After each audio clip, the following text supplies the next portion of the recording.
మనసు ప్రణయమా అతిథిలా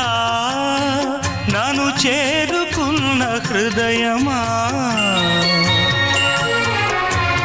ఎదుట ఉన్న స్వర్గమా